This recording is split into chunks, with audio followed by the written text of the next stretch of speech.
हमारे प्रिय आत्मन, ओम स्वस्ति अस्तु। आपने प्रश्न भेजा है कि हम अगर अपने घर में किसी प्रकार का कोई मंत्रोच्चारण करते हैं, मंत्र जाप करते हैं या मंत्र को किसी प्रकार से चलाते या बजाते या निरंतर सुनते रहते हैं, क्या उसका कोई प्रभाव आता है? या हम जो मंत्र स्वयं इसका मंत्र का हम पारायण करते हैं, पाठ करते हैं, उसका हमारे परिवार पर, हमारे मन पर, हमारे शरीर पर क्या कोई अंतर आता है? और मंत्र इस तरह से कैसे हमारे जीवन को परिवर्तित कर सकते हैं? तो जो मन का जो तंत्र है वो मंत्र है।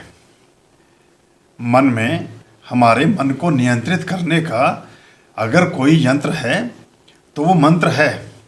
और हमारी जितनी कॉस्मिक जोन में, ब्रह्मांड में पराविद्याएं हैं और पराविद्याओं के संबंध में जितने भी तरह के अनुसंधान हैं और संधान हैं और प्रयोग हैं और उनके परिणाम हैं और हमारे जीवन के परिमाण हैं, परिणाम भी और परिमाण भी, ये सारे जुड़े हुए हैं मंत्र विद्या के साथ। और हजारों वर्षों से, बहुत सारे हजार वर्षों से मंत्र हमारे जीवन को परिवर्तित करने का कार्य करते रहते हैं और बहुत गहरा प्रभाव मंत्रों का हमारे जीवन पर होता है। तंत्र, मंत्र और यंत्र, ये तीनों विधियां हमारे जीवन में हमारे उन बाधाओं से उबरने का एक सेतु हैं, उन समस्याओं से पार जाने की एक नाव हैं जो हम सामान्य ढंग से जिन नदियों को पार नहीं कर सकते, जिन समस्याओं की नदी को हम पार नहीं कर सकते, जिन बाधाओं के सागर को हम पार नहीं पा सकते, उनको पार पाए जाने के साधन हैं ये सब। ये व्हीकल्स ऑफ जर्नी है कॉस्मिक जोन में और परमात्मा की तरफ बढ़ाए गए कदमों में। और मंत्र में होता यह है कि जब कोई निष्काम भाव से और परमात्मा के वशीभूत होकर के शुद्ध और सात्विक ढंग से ठीक तरीके से मंत्रों का जाप करता है, निर्लिप्त भाव से, तो वो मंत्र फिर बहुत ज़्यादा शक्तिशाली हो जाते हैं और उनके प्रभाव हमारे जीवन पर दीर्घगामी होते हैं, बहुत लंबे समय तक रहते हैं। और ना सिर्फ हमारे जीवन पर, हमसे संबद्ध जितने जन हैं उन सबके जीवन पर भी उन मंत्रों के गहरे प्रभाव होते हैं। यंत्र किस तरह से काम करते हैं इस पर हम बात करेंगे। तंत्र को लेकर के बहुत सारी गलत अवधारणाएं समाज में व्याप्त हैं और तंत्र को लेकर के बहुत सारे अंधविश्वास व्याप्त हैं।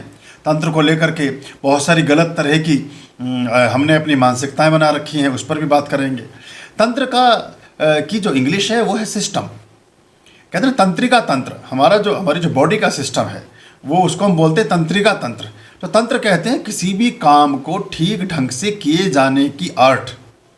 तो अगर आप परमात्मिक ऊर्जाओं को भी आत्मसात करने के लिए किसी प्रकार की कोई विद्या को साधते हैं तो वो तंत्र कहलाता है। लेकिन तंत्र और तांत्रिक ऐसे शब्द हो गए हैं जिनको सुनकर के हमें कभी कभी तो भय लगता है, कभी कभी शंकाएं आती हैं और कभी कभी हम अलग ढंग से विचार पैदा करने लगते हैं। तो आज हम बात करेंगे, संक्षिप्त रूप से बात करेंगे, ये चूँकि बहुत बड़ा विषय है और ये बहुत विस्तीर्ण इसकी दीर्घा है, इसका कोई और छोर नहीं है, पर सूक्ष्म ढंग से बात करेंगे जैसा आपने सवाल भेजा है। आपने चूँकि लिखा है, आप खुद एक पृष्ठ हैं, आपने लिखा मेरा नाम का उल्लेख ना हो, कोई बात नहीं। तो शायद बहुत सारे लोग आपसे कहते रहते होंगे इस तरह की चीज़ें, तो आपने ये समझ करके प्रश्न भेजा है। तो मंत्रों का बहुत बड़ा विज्ञान है और मंत्र हमारे जीवन को स्पंदित करते हैं। हमारे जो 7 चक्रास बहुत सारी विद्याओं में लोगों ने स्थापित किए हैं, लेकिन मेरे अपने देखे 11 चक्र हमारे शरीर में होते हैं। तो इन 11 चक्रों को स्पंदित करते हैं, प्रभावित करते हैं, उनको रेसिप्रोकल करते हैं, उनके साथ हमारा एक सामंजस्य स्थापित करते हैं और फिर उन ऊर्जा के पहियों से, उन चक्रों से हमारे जीवन की गतियाँ अलग ढंग से गतिमान होती हैं। मंत्रों के फिर बहुत सारे प्रकार हैं। वैदिक मंत्र हैं, शाबर मंत्र हैं, तांत्रिक मंत्र हैं, आगम मंत्र हैं, जागम मंत्र हैं, संबुद्ध मंत्र हैं, शुद्ध मंत्र हैं, बहुत तरह के मंत्र हैं और विशुद्ध मंत्र हैं। और मंत्र जो हैं फिर वो कुछ जो है इस तरह के मंत्र हैं जो बहुत सारी साधनाओं को लेकर के किए जाते हैं या बहुत सारी सिद्धियों की प्राप्ति के लिए किए जाते हैं। सिद्धियों पर भी हम बात करेंगे, मुझे समय थोड़ा कम मिल पाता है तो फिर भी देखते हैं जितना बात हो सकेगी करेंगे। जो अष्ट सिद्धियां हैं, 8 प्रकार की सिद्धियां हैं और 9 प्रकार की निधियां हैं। कहते हैं ना, अष्ट सिद्धि नवनिधि के दाता। तो 9 प्रकार की निधि यानी कि जो कोष हैं, जो धन के भंडार हैं, 9 प्रकार के हैं। ऐसे ही जो सिद्धियां हैं, जो हमारे जीवन में बहुत सारी चीज़ें काम करती हैं, उसमें वो 8 सिद्धियां हैं हमारी, 9 निधियां हैं। इन पर भी बात करेंगे। ये बड़े विस्तारपूर्वक विषय हैं। और कुछ विषय ऐसे भी हैं जिनको हम सोचते हैं कि वो बहुत सार्वजनिक भी नहीं किया जा सकते। उनमें वो टॉप सीक्रेट्स ऑफ सीक्रेट है, तो उसको हम उस पर भी बात करेंगे। उस बारे में भी सोच रहे थे कि कुछ आप में से कुछ ऐसे लोगों का एक ग्रुप हम निर्धारित करें कि जिनके साथ हम ऑनलाइन ढंग से उस पर हम बातचीत कर सकें और आपको बहुत सी विधियां प्रत्यक्ष रूप से सिखा और बता सकें। तो वो ज़्यादा उपयोगी और ज़्यादा सारगर्भित होंगी, ज़्यादा उनका महत्व हो जाएगा, क्योंकि वो सबके काम की नहीं है और सब उनको समझना भी नहीं चाहेंगे और सबसे उसका उनको लाभ भी नहीं होगा। वो थोड़ा ऐसा है जिन्होंने, ऐसा समझिए जैसे किसी को आपको एमफिल करानी है या पीएचडी करानी है, तो कम से कम उसकी अनिवार्य अर्हता इतनी तो हो कि उसने पोस्ट ग्रेजुएशन कर रखी हो या बीए कर रखा हो, कुछ ऐसी योग्यता तो रखता हो, तभी तो आगे कक्षा में आप उसको बैठा सकते हैं। अब बिल्कुल ही कोई आदमी अक्षर ज्ञान भी नहीं है और 2-4 दर्जे ही पढ़ा है और उसको आप एमफिल की बात करने लगे या पीएचडी और रिसर्च की बात करने लगे, तो उसकी समझ में फिर वो नहीं आती और उसमें समझाने वाले का भी समय व्यर्थ होता है और समझने वाले का भी होता है। इस बारे में आपसे वार्तालाप करेंगे और कि किस तरह से उचित होगा आप में से एक ग्रुप बना करके और उसको फिर हम करें, क्योंकि उनमें बहुत सारी ऐसी बातें हैं कि जिनमें जो बहुत सटीक और अचूक प्रयोग हैं और जिनको आप प्रत्यक्ष ढंग से ही, वैसे तो होता क्या है कि गुरु के सानिध्य में और सम्मुख बैठकर ही वो हस्तांतरित किए जाते हैं, रूपांतरित किए जाते हैं, ट्रांसफॉर्मेशन उनका किया जाता है। लेकिन कुछ चीज़ें अगर पहले से कुछ लोग ऐसे हैं जिनको मैं जानता हूँ जो काफ़ी सफ़र तय कर चुके हैं और वो लगभग पात्रता की ही श्रेणी में उनको कहना चाहिए, बहुत अच्छे पात्र वो हो सकते हैं और हैं, तो उनके साथ उस तरह की बातें शेयर हो सकती हैं। ये कोरोना कोविड की भी इसमें बाधाएं हैं और भी बहुत सी चीज़ें हैं, ये भी देखिएगा। इसके साथ अब चूँकि मंत्र पर भी मैं बात करूँगा, आप में से बहुत सारे ऐसे लोग जो अलग अलग शहरों में, अलग अलग देशों में हैं, आप अगर अपने पास एक ऐसे लोगों का ग्रुप बनाएं जो वास्तव में जो बहुत ज़्यादा एक्सपेरिमेंट तो करना चाहें लेकिन परमात्मा की दिशा में एक्सपेरिमेंट करें, बाकी अपने अविश्वास का एक्सपेरिमेंट ना करें, इन चीज़ों में प्राथमिक कक्षाएं पूरी कर चुके हों। और प्राथमिक कक्षाएं कोई ये स्कूली शिक्षा वाली बात नहीं हो रही है। प्राथमिक शिक्षा की बात यह है कि जो उसकी बेसिक चीज़ें होती हैं अध्यात्म के जगत की, उनकी पूर्ति करते हो, उन्हें थोड़ा बहुत चीज़ों का ज्ञान हो और थोड़ी बहुत चीज़ों का ज्ञान ना भी हो तो हृदय उनका शुद्ध और सात्विक हो और उनके आचार विचार ठीक हो, उनका व्यवहार ठीक हो, खान पान ठीक हो, बाकी चीज़ें ठीक हो। तो अच्छा 20-30 लोगों का ग्रुप अगर आप बना सकें, लाइक माइंड पीपल जो एक जैसे विचार रखते हैं और अच्छे ढंग से और अपने जीवन के उत्थान में, अपने जीवन के परिष्कार में और बाकी समाज के लिए भी कल्याण में मुख्य भाव उनका रहता हो, मूल भावना रहती हो, तो ऐसे लोगों के साथ हम सक्रिय वर्कशॉप्स या सक्रिय कार्यशालाएं उनके शहरों में भी आयोजित कर सकते हैं कि आप वहाँ एक वेन्यू डिसाइड करें और फिर हम वहाँ आकर के अपने टीम के साथ में आपको वो चीज़ें सिखाएं और उस तरह से करें। उस पर भी हम बात कर लेंगे। उस पर ईमेल पर अगर कुछ लोग संपर्क करेंगे तो अच्छा रहेगा। और बहुत से लोग जो विस्तार से बात करना चाहते हैं, विस्तार से जुड़ना चाहते हैं हमारी विधियों के साथ, वो हमारी ईमेल आईडी पर हमसे संपर्क कर सकते हैं। और ईमेल आईडी पर संपर्क करने के बाद आपको हमारा एक व्हाट्सएप का नंबर, कॉन्टैक्ट नंबर दे दिया जाएगा, जिस पर आप संदेश भेज करके या किसी तरीके से संपर्क करके थोड़ा और अप टू डेट रह सकते हैं और दिनचर्या से संबंधित चीज़ों के बारे में बात कर सकते हैं। तो मंत्र का करने वाला कौन है, ये बहुत महत्वपूर्ण हो जाता है। मंत्र को करने वाले आदमी का मन कैसा है, ये मैंने कहा ना, मन का तंत्र है मंत्र। तो मन को बांधे, एक ना, एक साधे सब साधे, सब साधे सब जाए, और जिसने मन को जीता उसने जग को जीता। तो यह मन को जीतने की वो व्याख्याएं नहीं जैसे समाज में पढ़ाई और सिखाई जाती हैं। यह मन का संबंध बहुत गहरे अर्थों में है। तो मंत्र को आप समझ सकते हैं, सीख सकते हैं। फिर मंत्रों के पुनश्चरण की विधियां हैं, मंत्र के उच्चारण की विधियां हैं। मंत्र के उच्चारण के अलग अलग प्रकार हैं, अलग अलग तरह के मंत्र हैं, अलग अलग तरह से उच्चारित किए जाते हैं। अलग अलग देवी देवताओं के मंत्र अलग अलग ढंग से काम करते हैं। अलग अलग देवी देवताओं के मंत्रों के समय और कालावधि भी अलग अलग हैं। उनके मुहूर्त और उनकी घड़ियां भी अलग अलग हैं। ये धीरे धीरे क्रमशः आप सीखते जाते हैं कि वैदिक मंत्र हैं तो ड्यूरिंग सनलाइट आप करेंगे, शाबर मंत्र हैं तो अलग ढंग से प्रयोग किए जाते हैं, तांत्रिक मंत्र हैं तो अलग ढंग से इस्तेमाल होंगे, शिव से संबंधित मंत्र हैं तो उनका हम प्रदोष काल में करें कि संध्या काल में करें, क्या करें, यह हमें ध्यान रखना चाहिए। हमारे साथ एक और बड़ी सक्रिय संयोगी हैं भंवर जी, सदा राजस्थान से हैं, संभवतः वो राजस्थान से हैं।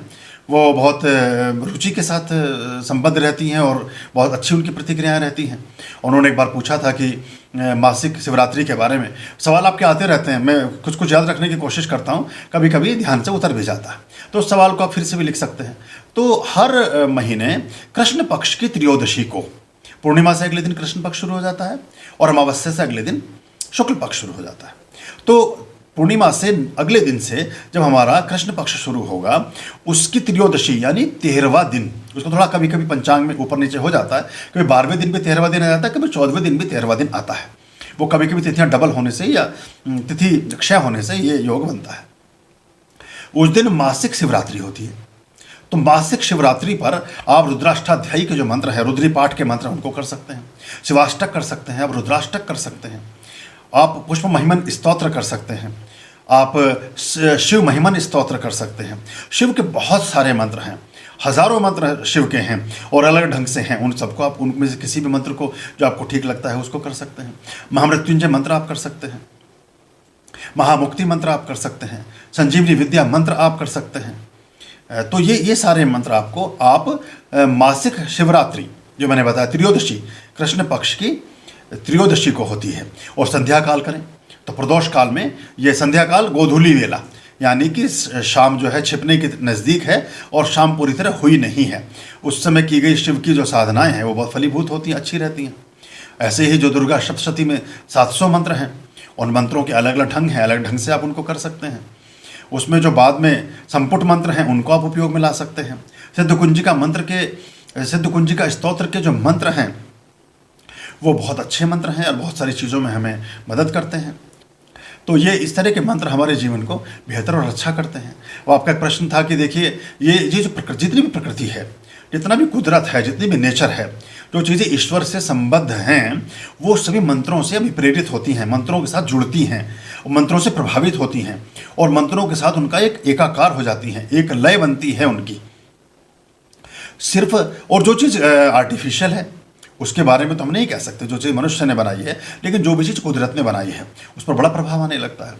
अब हमारे जो अलग अलग स्थानों पर, एक उदाहरण के तौर पर, कई बार ऐसे हम एकदम समझ में नहीं आता है, हमारे जो अलग अलग पीठें हैं उसमें जो रुद्र पीठ पर जो पत्थर रखे, साधारण पत्थर हैं, वो किसी ने मुझे गिफ्ट किए थे जब मैं मध्य प्रदेश में एक यात्रा पर गया था, तो वो पूरी पोटली बना करके रुद्रपीठ पर रखी थी, चूँकि अच्छे पत्थर थे और जेन्युइन और वो वर्जिन पत्थर थे। अब देखिए वो चूँकि रुद्रपीठ पर गए तो धीरे धीरे धीरे धीरे वो सारे पत्थर जो है वो लिंगम बनने लगे हैं और शिवलिंग में परिवर्तित हो रहे हैं। सब स्क्वायर शेप में थे, रेक्टेंगल थे, ट्रायंगल थे, कुछ और थे, जैसे पत्थर होते हैं रफ टफ, तो कोई किसी ने उनको नर्चर नहीं किया था, कोई मशीन को उन्होंने टच नहीं किया था। मैं आपको दिखाता हूँ, आप बड़ा चौंकेंगे कि ये इस तरह से, तो ये मंत्रों के प्रभाव से जी, अगर ये देखिए मैं आपको दिखाता हूँ, ये एक बाउल है और इस बाउल में ये आप देखेंगे इनमें से कुछ पत्थर हैं जो मैं आपको दिखाता हूँ, ये जो धीरे धीरे लिंगम में परिवर्तित हो रहे हैं, ये आपको, मैं शायद आप देख पा रहे होंगे, इनमें सब नहीं हुए हैं, लेकिन देखिए इसमें स्क्वायर शेप के भी रखे हुए हैं अभी, ऐसे जैसे ये सब आड़े टेढ़े छोटे बड़े ऐसे ही इसी तरह के पत्थर आए थे, लेकिन इनमें से काफ़ी पत्थर जो ऊपरी सतह पर रखे हैं और अंदर भी हैं वो सब गोल हो गए हैं। ये कोई गोल नहीं थे, अभी गोल गोल अलग निकाल रहा हूँ, जो बाद में लिंगम के रूप में परिवर्तित हो रहे हैं और अलग अलग ढंग से सारे ओरिजिनल पत्थर हैं और ये बहुत सारे ग्रहों को भी रिप्रेजेंट करते हैं। अब ये सब चूँकि वहाँ निरंतर रुद्री पाठ चलता है और पाठ होता रहता है, धीरे धीरे लिंगम में परिवर्तित हो रहे हैं। ये आप इनको देखेंगे कि ये अलग अलग तरह के, कोई जस्पर है, कोई जो है वो एमोनाइट है, कोई जो है वो आपका सिट्रीन है ना, आप देखेंगे ये सिट्रीन है। तो ये धीरे धीरे धीरे धीरे जेड है, बहुत सारे पत्थर हैं इनमें जो आहिस्ता आहिस्ता आहिस्ता आहिस्ता बदल रहे हैं और इनमें कुछ पत्थर ऐसे भी हैं जो नर्मदेश्वर की तरह हो रहे हैं, जो नर्मदेश्वर से शिवलिंगम हमें मिलते हैं। तो ये एक कुदरती प्रयोग है, ये मंत्रों के प्रभाव को ही मैं इसमें मुख्य मानता हूँ। और जो हवन अनुष्ठान और बाकी चीज़ें होती हैं तो ये बिल्कुल इनकी शेप आहिस्ता आहिस्ता, अभी भी इनकी शेप ऐसी है कि इसको अगर हम कहीं मॉनिटरिंग करें तो ये धीरे धीरे धीरे धीरे कन्वर्ट हो रहे हैं। और बहुत सारे पत्थर ऐसे हैं जो अभी नहीं हुए हैं, वो अभी ये सब इस तरह के शेप के थे जब सब गोल होते जा रहे हैं और गोल के साथ साथ थोड़ा लंबा जो लिंगम का आकार होता है उस तरह से होते जा रहे हैं। अब ये तो बात हुई पत्थर की, जो मंत्र की बात कर रहे थे ना, मंत्र के प्रभाव की। ऐसे ही जो उल्का पिंड होते हैं, यूटोराइट, जो आकाश से उल्का पिंड गिरते हैं, ये एक तरह का धातु का ही स्वरूप होता है, पर धातु नहीं होती, लेकिन ये धीरे धीरे धीरे धीरे ये पत्थर में कन्वर्ट हो रहा है। इसका एक हिस्सा, इसका एक बहुत छोटा सा हिस्सा अगर आप देख पा रहे हो तो ये पत्थर बन रहा है, जबकि ये धातु थी। तो ये चीज़ें आहिस्ता आहिस्ता आहिस्ता आहिस्ता ये धातु के स्वरूप कह सकते हैं, धातु का सहोदर कह सकते हैं, पूरी तरह धातु भी नहीं कह सकते, लेकिन ये कन्वर्ट हो रहा है। मेरा कहने का तात्पर्य यह है कि जो चीज़ें निर्जीव जिनको हम मानते हैं, या जिन चीज़ों को हम मानते हैं जिनमें कोई प्राण नहीं है, जिनमें कोई आत्मा नहीं है, तो स्थूल पत्थर किसी भी तरह के पदार्थ का सर्वाधिक स्थूल स्वरूप है। सबसे ज़्यादा जड़ कोई चीज़ है तो पत्थर, कहते हैं ना जड़ पत्थर, तो पत्थर सबसे ज़्यादा निश्चेष्ट है। लेकिन ये पत्थर अपनी आकृतियाँ बदल रहे हैं, और ऐसे बहुत सारे पत्थर और बहुत सारी चीज़ें जिनमें शेप निरंतर बदलती रहती है। अब हमारे यहाँ जितने तरह के लिंगम हैं, उन लिंगमों में बहुत तरह की आकृतियाँ परिवर्तित होती रहती हैं। ये सारे परिवर्तन ब्रह्मांड में होने वाले बहुत सारे प्रभावों को परिलक्षित करते हैं। हम इनको अगर समझें और इस बात को अपने जीवन में आत्मसात कर सकें तो ऐसी बहुत सारी चीज़ें हैं। तो मैंने उदाहरण कुछ एकदम ध्यान आ गया, सामने रखा था, मैंने आपको दिखाया। ऐसे हमारे यहाँ 50 चीज़ें हैं जिनको देख करके आप अचंभित रह जाएंगे। तो और सिर्फ पेड़ों की आकृतियाँ, पेड़ों की प्रकृतियाँ बदलती हैं, पत्थरों के स्वरूप और पत्थरों की आकृतियाँ बदल रही हैं। कहीं से घूमता हुआ एक कुत्ता हमारे यहाँ आया। अब वो चूँकि बहुत खुश रहता था, तो उसका नाम आश्रम में जो हमारे सहयोगी लोग हैं सब ने उसका नाम हैप्पी रख दिया, उसको हैप्पी बोलते हैं। अब उसको अगर उसकी गतिविधि आप देखें कि वो अलग तरह का, जब हमारे यहाँ पौधों के लिए गड्ढे खोदे जाते हैं तो वो अपने तरफ से गड्ढे खोदता है, वो मदद करता है कि अगर पेड़ आप लगा रहे हैं तो इस पेड़ को लगाने में आश्रम व्यवस्था में मेरी तरफ से मेरा सहयोग है ये कि मैं ये गड्ढा खोद रहा हूँ। मिट्टी हटाते रहो साथ साथ।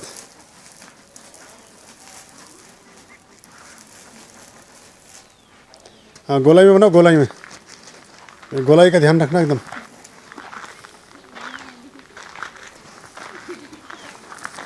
हाँ, गोलाई में, हाँ, शाबाश शाबाश, हाँ शाबाश। थोड़ा मिट्टी हटाओ पीछे से, मिट्टी पीछे करो, हाँ मिट्टी पीछे करो, हाँ शाबाश शाबाश। थोड़ा गहरा करो, गहरा, हाँ थोड़ी गहराई कम है अभी। हैप्पी 4 फीट गहराई होनी चाहिए इसकी, गहरा जो है 4 फीट। हाँ, मिट्टी बाहर निकाल लो, शाबाश। गोलाई का ध्यान रखना है, गोलाई का। लेट के बनाओ चाहे बैठ के बनाओ, कोई प्रॉब्लम नहीं है। हाँ, बैठ के अपने साइज़ के हिसाब से गोलाई बना लो इसकी। 3 फीट की गहरी होनी चाहिए।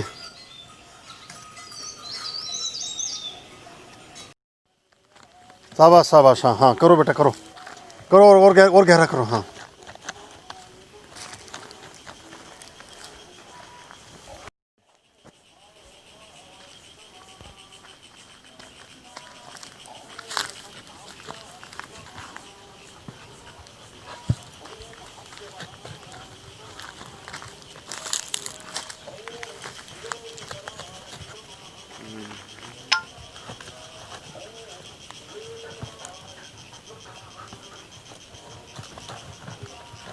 जब हमारे यहाँ संध्या काल की गणेश वंदना होती है, आरती होती है मुख्य द्वार के पास, बड़ी प्रतिमा वहाँ लगी है भगवान गणेश की, तो वो घंटे के पास खड़ा होकर के या कहीं भी आश्रम परिसर में जहाँ पर भी है वहीं से एक अजीब टाइप की आवाज़ निकालता है। वो ना तो उसे आप रोना कह सकते हो कि कुत्ता रो रहा है, ना उसे आप भौंकना कह सकते हो। जैसे वो, और वो निरंतर है, उसका नियमित है ये, प्रतिदिन जितने लोग आश्रम में आते हैं वो देख करके उसको चकित होते हैं, और बहुत से लोग उसकी वीडियो भी बनाते हैं। मैं देखता हूँ, अगर हमारे पास कोई क्लिप हुआ छोटा सा तो उसके बाद आपको लगाता हूँ, ताकि आप देख सकें कि ये किस तरह से मंत्र और प्रार्थनाएं और वैदिक जो संधान हैं वो कैसे परिवर्तन लाते हैं चेतन और अवचेतन में, चैतन्य में और मरण धर्मा में। सब वो किस तरह से सूक्ष्म से लेकर के और संसार तक को किस तरह से परिवर्तित करने के दिशा में काम करते हैं। तो ये छोटे छोटे अनुभव जो हमारे सामने आते हैं उनको मैं आपको बता रहा हूँ। और भी बहुत सारे कुत्ते बिल्ली और चीज़ें आती हैं, किसी में भी ऐसी एक्टिविटीज़ नहीं है, उसी में ये बात है। तो अब ये ऐसा कहा गया है शास्त्र में कि उसका योनि परिवर्तन के निकट है वो, जैसे बहुत जल्दी ही अब वो इस योनि के क्रम को पूर्ण कर लेगा। तो वो अपने ढंग से जैसे अपना कोई गीत सुनाता है या उसको क्या कहें भजन गाता है, क्या करता है, तो ये चीज़ें प्रेरित करती हैं पूरी प्रकृति को। तो अगर इतने जड़ प्रकृति को, अगर जड़ पदार्थों को मंत्रों की शक्तियाँ, प्रार्थनाओं की शक्तियाँ, आपके वातावरण के परिवेश और आपके द्वारा उत्सर्जित की जाने वाली डिटर्मिनेशंस, आपके हृदय में चलने वाले संकल्प और आपके मन मस्तिष्क में चलने वाले विचार, इन ऐसी जड़ चीज़ों को भी पशुओं को, पक्षियों को, वृक्षों को, पत्थरों को, धातुओं को परिवर्तित करते हों, तो आत्मवान मनुष्य को नहीं करेंगे क्या? महाचैतन्य मनुष्य को नहीं करेंगे क्या? जो परमात्मा के सर्वाधिक निकट है, जो देह से देवत्व की यात्रा का सबसे बड़ा प्रतीक होता है मनुष्य, उसको नहीं करेंगे क्या? उसको सबसे ज़्यादा करते हैं, पर हम इसको आत्मसात करने में विलंब करते हैं या संशय में डूबे रहते हैं, और हम करना कम चाहते हैं, हम विचार ज़्यादा करना चाहते हैं। तो ये आप करें, और जो पाठ आप करते रहे हैं अब तक, आपने प्रश्न पूछा, आप ही के प्रश्न के उत्तर को मैं अब इसको समापन की तरफ ले जा रहा हूँ। आप करें, अपने मंत्रोच्चारण को स्वयं के लिए भी खूब करें, औरों के लिए तो करें ही करें। पौरोहित्य वर्ग में सबसे बड़ा दोष ये आता है कि आप अपने लिए कुछ भी नहीं करते और बाकी सबके लिए बहुत कुछ करते हैं। तो अपने लिए भी करते रहें, उससे आपका कल्याण होगा और आपका जीवन भी सुरक्षित और अच्छा समृद्ध होगा, शुद्ध होगा, और आपका जीवन सब तरह से प्रगति के मार्ग पर अग्रसारित होगा। और यही हमारा उद्देश्य है। आज के अंक में इतना ही। फिर आपसे एक नए विषय पर बात करेंगे। खुश रहिए, प्रसन्न रहिए, आपका जीवन सुखमय हो, आनंदमय हो, बहुत उत्सवमय हो, आपके जीवन में जो भी शुभ इच्छाएं हैं सब पूर्ण हो। ओम स्वस्ति अस्तु। आर्यं शरणं शुभमस्तु, संभव करणं अरमस्तु। आर्यं शरणं शुभमस्तु, संभव करणं अरमस्तु।